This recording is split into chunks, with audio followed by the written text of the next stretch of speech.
A game show? The host asked my mom, "What's 1 plus 1?" My mom didn't hesitate. "It equals 3. Everyone froze. My family had joined this show to raise money for my astronomical medical bills. Answer 10 questions correctly, and they'd win $5 million.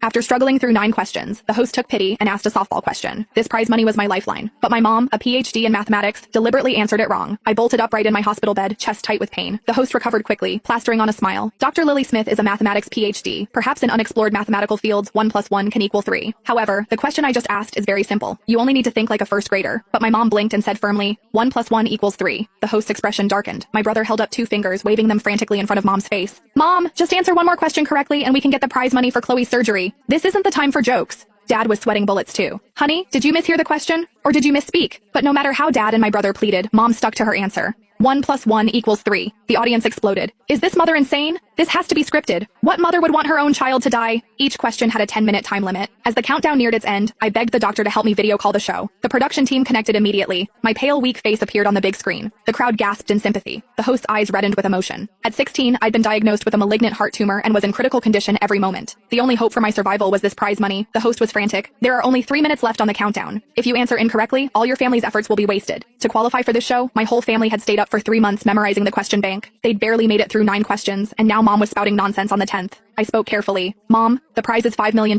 My treatment only costs $3 million. I won't take a penny of what's left. And when I recover, I'll work hard and give you every paycheck to show my gratitude." The crowd murmured sympathetically. Mom's eyes welled up too. With 10 seconds left on the countdown, Mom raised her hand to indicate she wanted to change her answer. I finally breathed a sigh of relief. Maybe Mom had just been joking with everyone. "I'm sorry, I misspoke earlier. 1 plus 1 should equal..." I held my breath. Mom surveyed the room, then suddenly smiled. 1 plus 1 equals 1. The countdown ended. The $5 million on the screen instantly disappeared. Then Mom said leisurely, "Sorry, I was careless and said it wrong. 1 plus 1 should equal 2. But the countdown had ended. My surgery funds were gone. Sharp pain shot through my chest. I nearly blacked out from the agony. My brother lost control, shouting, "Mom, what are you doing? Chloe's going to die." Mom just calmly pointed at the screen. "Look, isn't Chloe suffering? You know she's suffering and you deliberately answered wrong?" My brother's eyes were bloodshot. "You knew perfectly well that if you answered correctly, she could live. This is all your fault." Mom suddenly raised her voice. "My fault? I didn't do it on purpose. Of course I know 1 plus 1 equals 2, but I was just careless." "Careless?" My eyes widened in shock. How could anyone carelessly answer 1 plus 1 wrong? Mom knew perfectly well that without the prize money for surgery, I would die immediately. Why would she? Amid everyone's confusion and anger, Mom raised an eyebrow and turned to look at my brother. "Carson, do you remember? On your middle school entrance exam, you lost a full 5 points because you wrote 1 plus 1 equals 3. Because of those 5 points, you couldn't get into the top middle school. When I criticized you then, you had the nerve to talk back, saying you were just careless and would be more careful next time. Today I'm showing you exactly what kind of consequences a moment of carelessness can cause." Mom pointed at the big screen. "Take a good look and remember what Chloe looks like right now, covered in sweat from pain. This is the consequence of carelessness. Today I'm using your sister's suffering to teach you a lesson." Everyone exploded. I stared in disbelief.